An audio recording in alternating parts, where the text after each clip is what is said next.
Everyone, we're going to be playing some blitz on chess. Yeah, let's get into it. Let's start with e4. Well, we'll see what we can do with the Morra. Fairly aggressive opening. Yeah, and the idea is just to get some quick development in. There's c3, take back with the knight. We'll argue with gain some time here. So d3 is quite a common way to decline this. And here, well, the idea is that now the pawn on c3 actually somewhat hurts white's coordination. And for that reason, we're just going to put it on c4. And play knight c3. So we've got this Marazzi setup, which really clamps down on the square d5.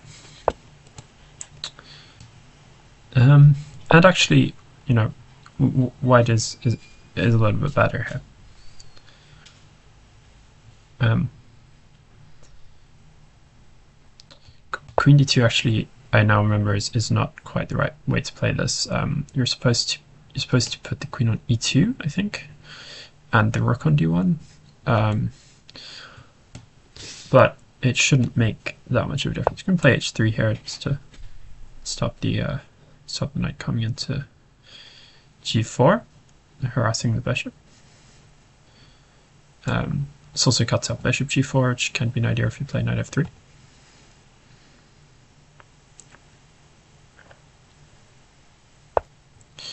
Bishop e6, knight f3, don't really need to think about this.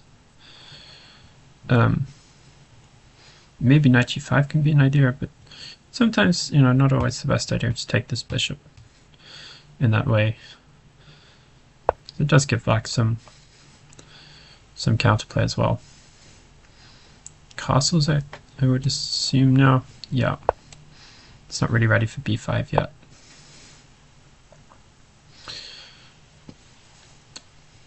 I think rook c1 looks quite reasonable. Knight d7 wants to come into e5. Okay. So now, well, now I could consider knight g5, I think.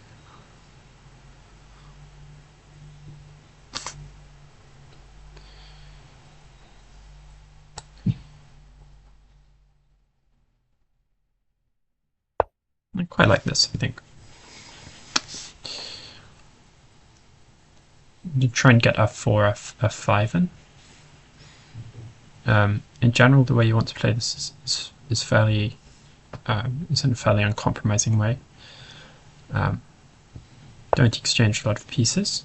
I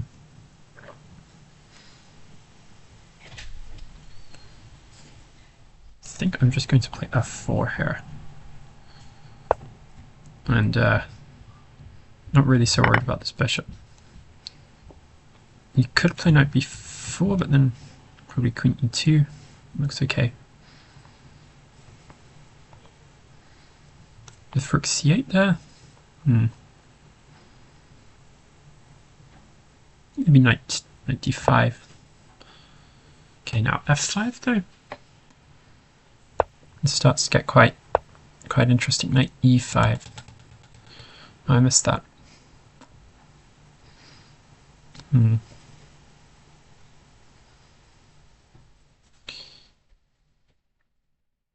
That's annoying.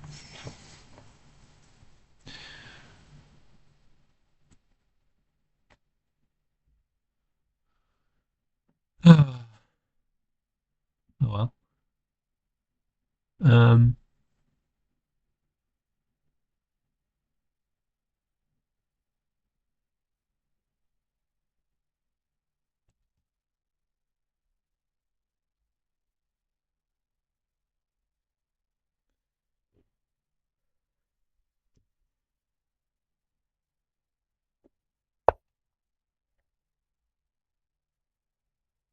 That was a poor move as well. I end up knight c4.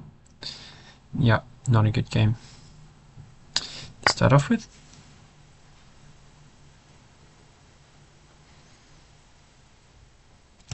Yeah, I'll just try and complicate it a bit though. We'll see what happens.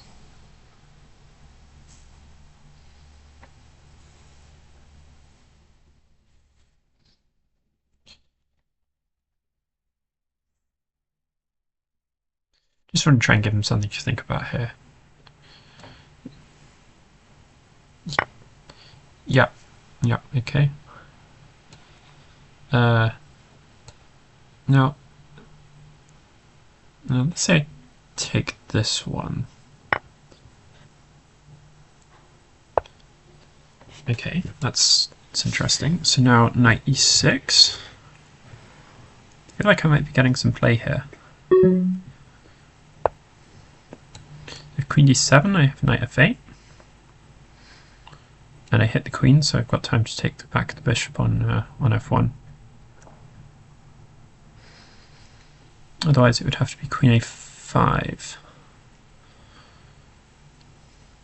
Queen a5, I'm just going to take on f1.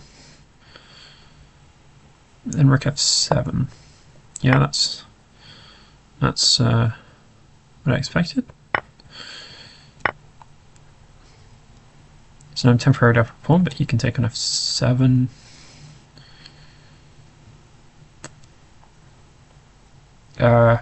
So it should be about equal now, which, yeah, quite lucky to get to this point, given the mistake I made earlier, but we'll take it.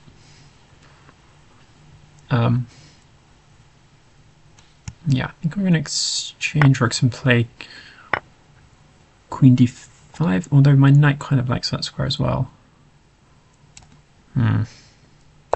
Okay, I'm going to try and, tickle a little bit here.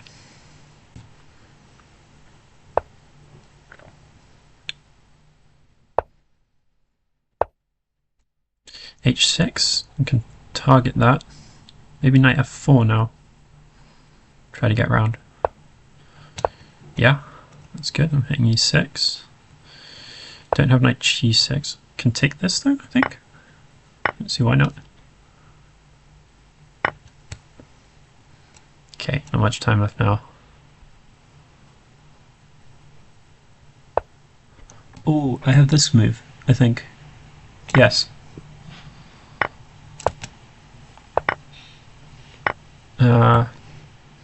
b3. How's this endgame though? Should be playing g4.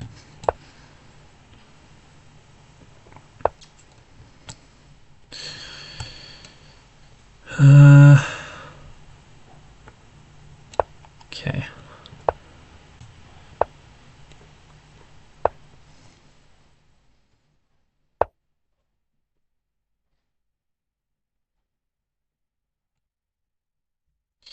Trying to get around to h4. I'm not sure how effective that actually is going to be.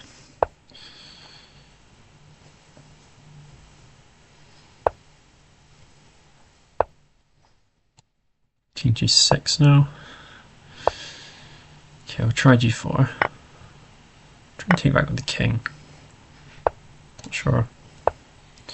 This should just be a draw, I think. It's always tough to judge these ones. They're difficult to play. Bishop f4 check.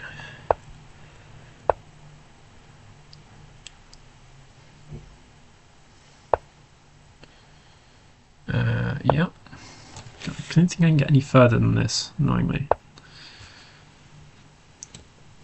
Oh, actually, can I come across to the other side?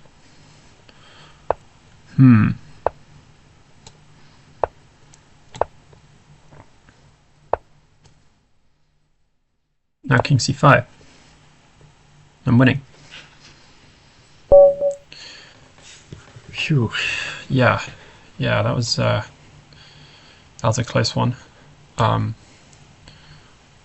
Let's have a quick look at the analysis.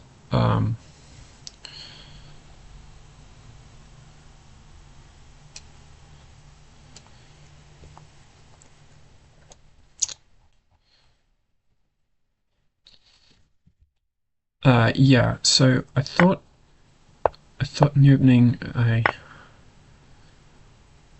could have done a little bit better here. Yeah, c4 is fine, as you can see. Knight f3 is also a move. I think the computer gives this as a bit of an advantage for white. Yeah.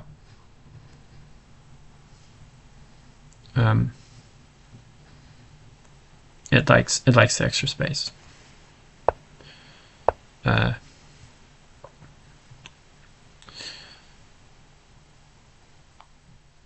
Yeah. So knight c3. Interesting. Is that not the most accurate move? Maybe. Knight e2. Interesting one.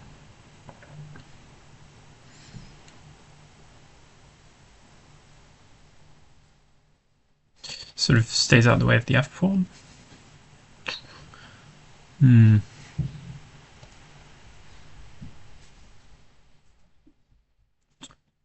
Yeah, I don't fully understand this. This is, I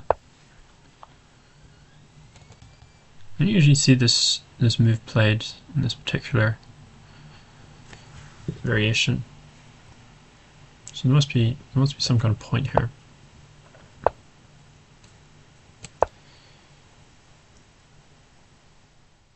As it's played b3 without having the knight on c3 hanging. Okay.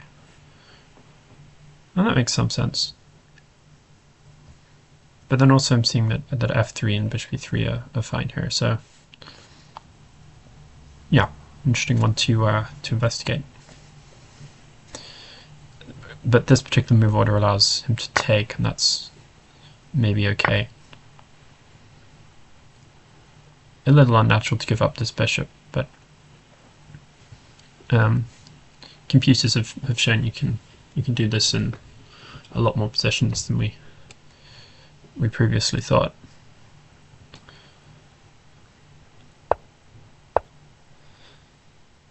So queen d2 was a good move in that sense, because it sort of stops this idea. If I had played queen e2, then this would have still been available.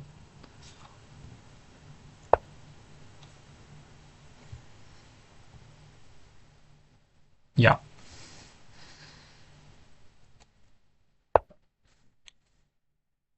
h3 is an important move to prevent prevents pieces from coming to g4 in this particular line. Not always the best idea to waste time like this, but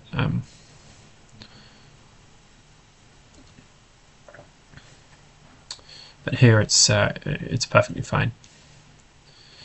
Knight f3 here, as you can see, would be met by knight g4, and the bishop feels a bit uncomfortable.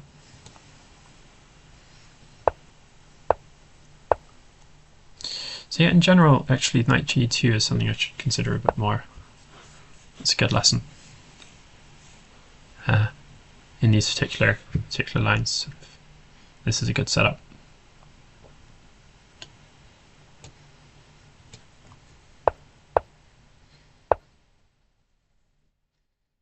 Knight d5.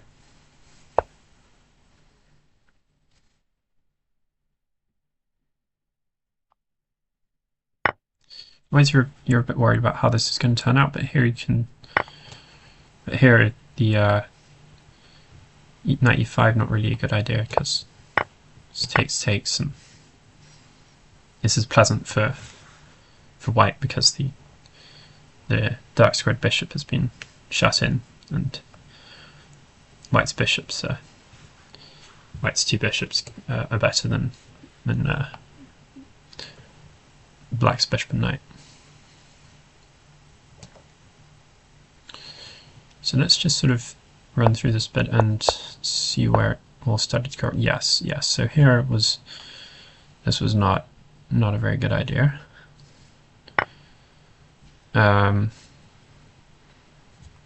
Because he could have simply taken, and I can't take on e6. So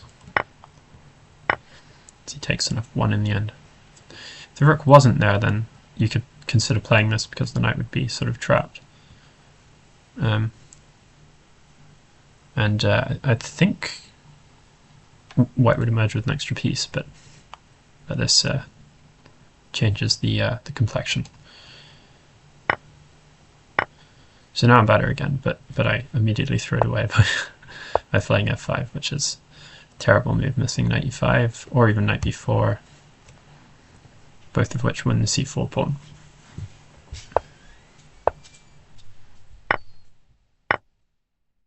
But I managed to sort of complicate it with this move, and yeah, now I'm okay. And my initial intention was to take on h7 actually, but and I suddenly realized I'm getting in on this e6 square, so yeah,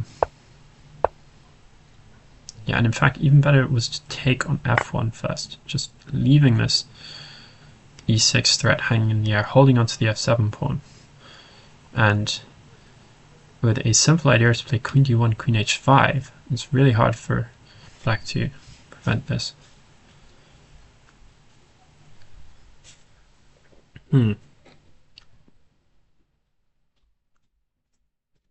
Yeah, I did point out queen a5. I think I was going to take, but yeah, this is not as good a version without the f7 pawn.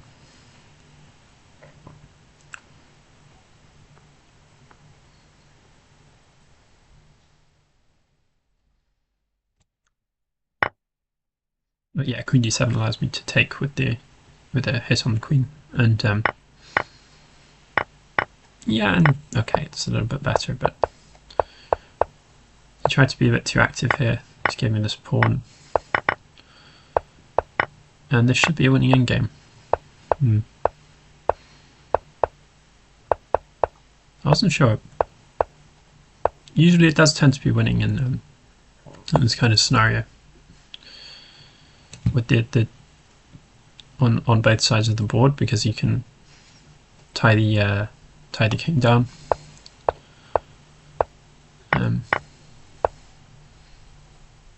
King takes g4 is better than hg because the pawn is further away from the queen side.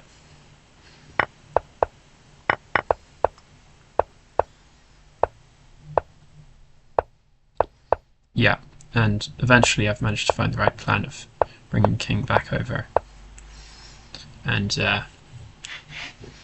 winning the b pawn. Now, he could have probably defended a little more resolutely by playing the move b4 and bishop c3, but this is still winning for me, even without bishop d2. Like if I play king c4, let's say king h8, and bishop here, can take on b4. And this is a table-based win.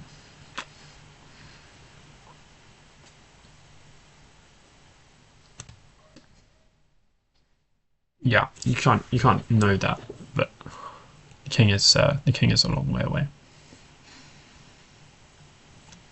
Bishop c3, and b4.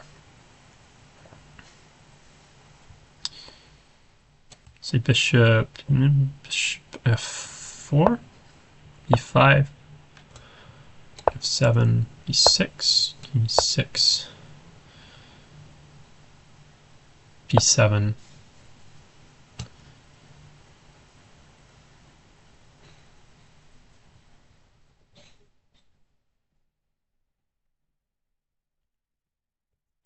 king d7,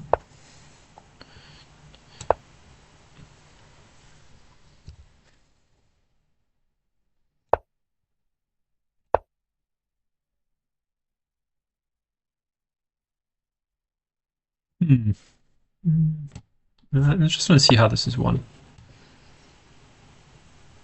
Bishop e1. So you get the bishop onto this diagonal. King c6. Bishop e3.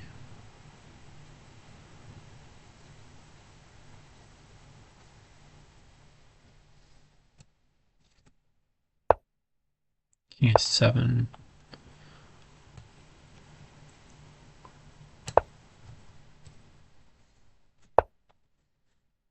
And once the king reaches a8, you can then execute this plan of bishop a7 to b8, and then once you've gained this diagonal, there's no way for the black bishop to get back on here. This diagonal is far too short. Okay. But yeah, that would have taken a lot longer to win if it would have been won at all. Okay.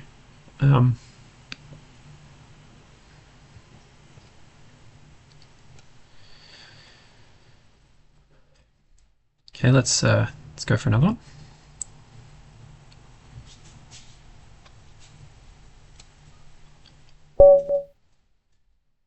Nice quick pairing. Moment. Play d5. Knight c3. It's knight f6. Let's play.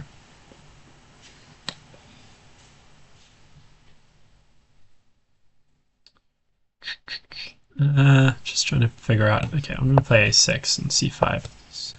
Solid enough setup.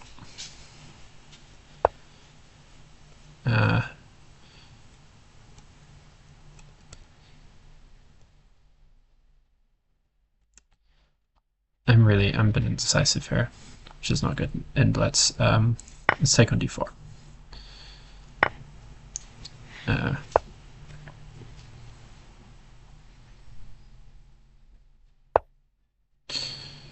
Yeah, knight e5, okay. Quite reasonable.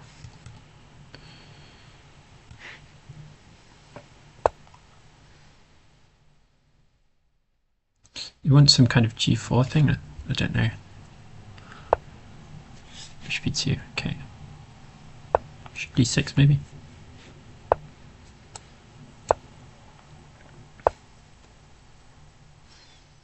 And c7? Pressure. You take on c6, I think I'll take with the pawn there. Can you even take on f4? c6, bishop f4. Yeah, I think I can actually.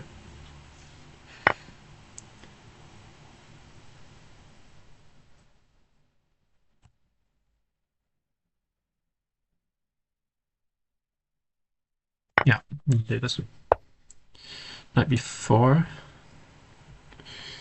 See, it's good. It was actually a good idea for him to play h3, because if not, that would have been hanging there.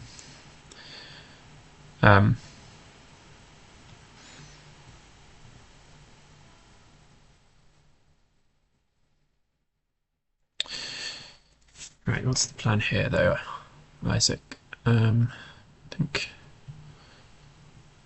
let's start with bishop d7. He wants to play knight d3, but I'm happy enough just to tuck the bishop back to d6 and control this knight quite nicely.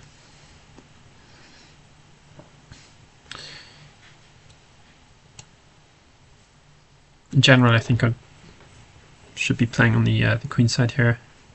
Some kind of b5, b4.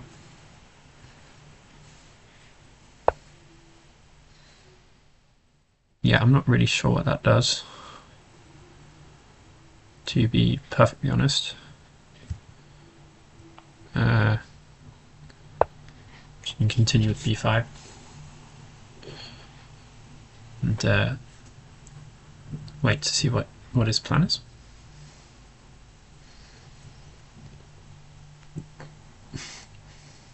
Or their plan, you know.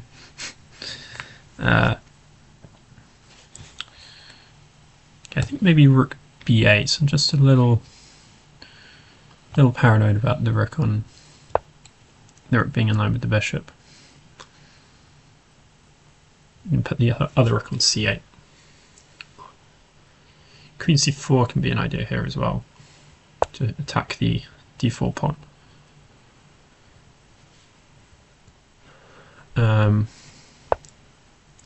Yeah, so this again stops b3,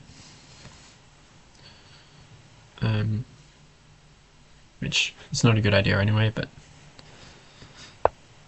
you know, it's nice to have reassurance. Queen c4, just going to sort of try to creep forward here. Maybe I allowed knight e5.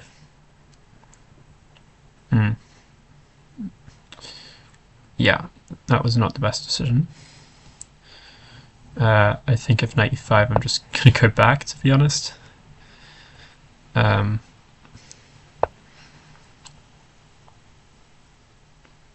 Sometimes in chess, as in life, you have to admit your mistakes. And that was one of them. Very slightly funny looking move bishop e8 because I want to play knight d7.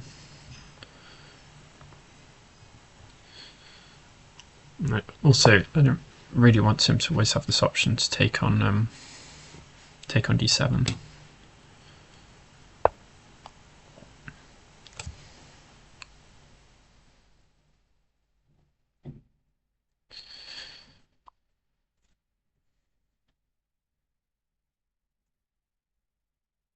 Okay, I'm expecting him to play knight d3. Okay, he takes. Interesting. Okay. Take with the bishop, I think. Okay, now he plays c3. Interesting. I think I'm going to take this opportunity just to give a little bit of lift.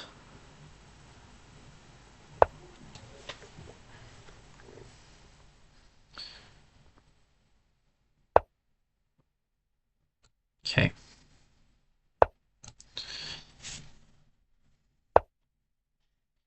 So now this rook is undefended, so I think I can still play b4 here. And now either b3 or taking. I think I'm going to take. Yeah. And now rook b3. Pressure on the c3 pawn.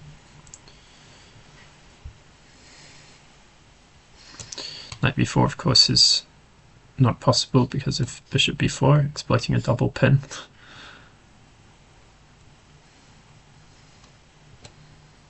And I don't really see how he will be able to defend this pawn in the long run. He can play rook c1, of course, but well, I was thinking queen a5, but then he might be able to play c4. Just not really something I want to allow. He plays rook a6, more sort of creative defense, but I don't really believe it because of bishop b5. He just gives up the exchange. Okay. Well, that's fine. I'll take it, of course. Yeah, knight c5 now. But, okay, can play rook b1.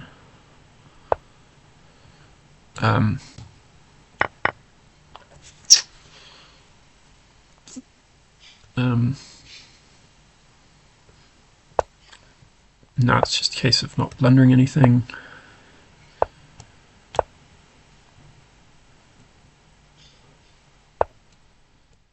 Fortunately that wasn't a blunder because I could play this. It was nearly a blunder. It's nearly a blunder. And now rook here. The idea of rook a1. And that should be pretty decisive because I've also got this threat of taking on c3.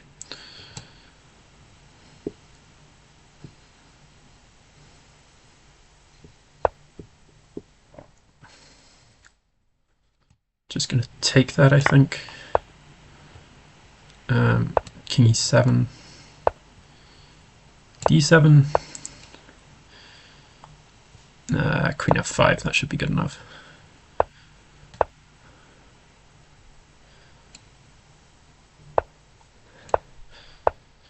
g5 maybe.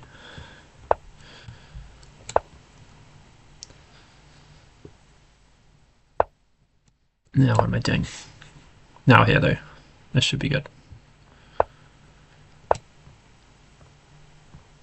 There's no way you can avoid this, I don't think. Yeah. Okay. The technique there was somewhat questionable, but got there in the end, which is not all that matters, but it's quite a big part of it.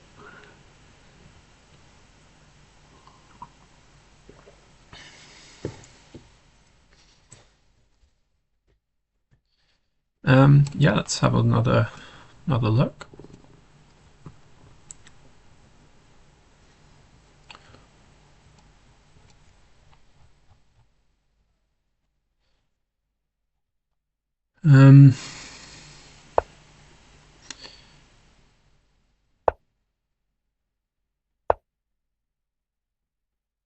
Yeah, so e6 is a liner. I'm not really super familiar with the ideas though.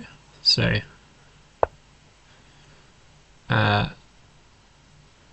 yeah, so e3. Now the immediate c5. This might be somewhat inaccurate because of takes. Okay, and you can't really get exactly what you want here with black because e6. There's knight a4. This is quite a common idea. And you know, even these types of scenarios are not totally disastrous for black, but it's a lot more than white deserves playing such an opening.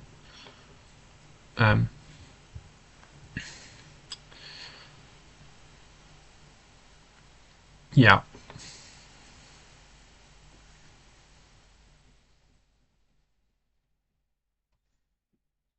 But he didn't play that. He played knight f3, which can't be a bad move, but doesn't take advantage of the move order that I played. So now I took on d4, which is a good idea because now he doesn't have any of these ideas. I could also play e6 so that I can take back immediately. Also very reasonable.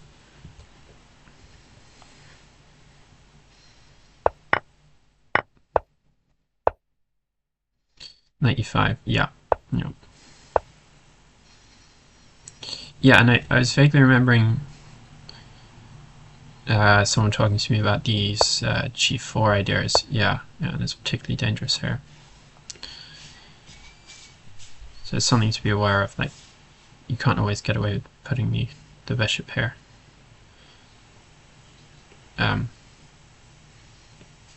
But sometimes, even though e6 might look quite modest, it's actually playing against a lot of white's ideas. Or you're not giving white the opportunity to get the kind of game they want.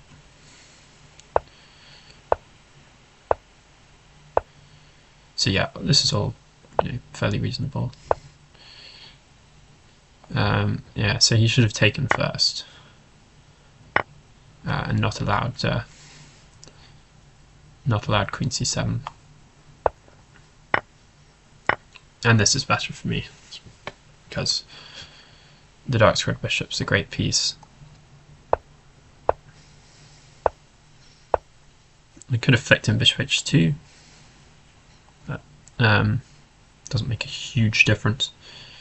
Just slightly weakens the f2 pawn in some lines, and maybe a long way down the line. White might rather have the king on g1 because it's a bit closer to the center in an endgame.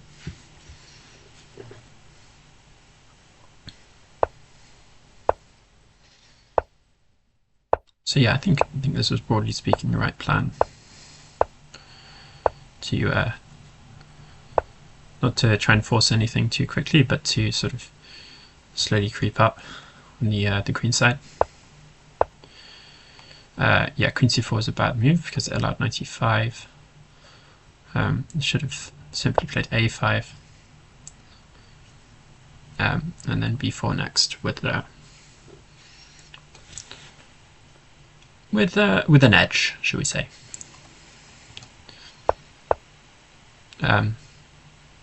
Yeah, this is a very good example of having to sort of admit that what you've done is not a good idea. Like, if I tried to justify putting the queen on c4 by taking on e5, and I'm doing my position more harm than good. Have to play knight e8, it's suddenly quite passive.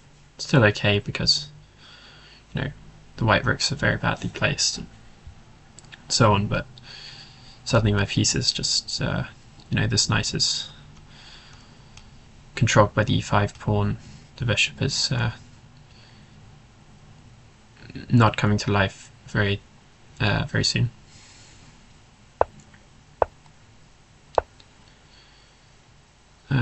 Yeah.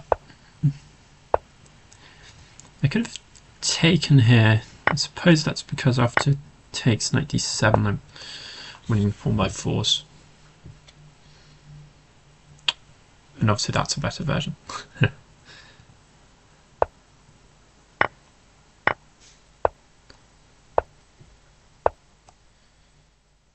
Yeah, I sort of haven't played the most accurate moves here, so my advantage has slipped a bit. But rook c2 is slightly awkward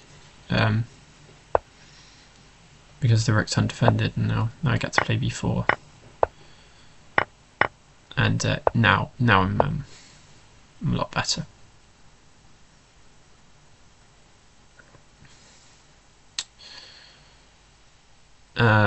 Yeah. So rook c1, I initially thought queen a5, but I was wondering about c4. But I could play queen a3 and make use of this pin. Yeah, so that wasn't a big concern. Actually here bishop a3 would have been the way to go. Rook a1 and simply take on c3. Extra pawn for black, and the bishop pair should be winning in the end. Bishop h2 check again, it's possible. But I played bishop e5. I think here after rook d6 I should have taken on d3. Because this never gives him the opportunity to bring the knight on to c5, which was a little bit awkward to play around in the game, as we saw.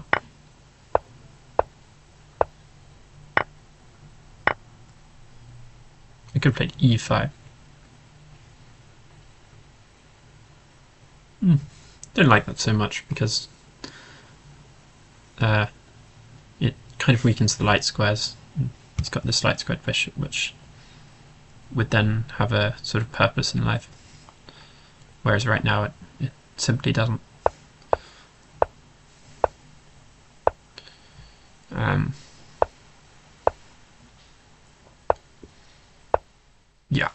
Yeah, so this is decisive because the rook will be coming in, and yeah, this is there's simply not enough counterplay for white on the against my king. There's just a few checks, and then that's it. Bring the queen back and consolidate, and eventually win.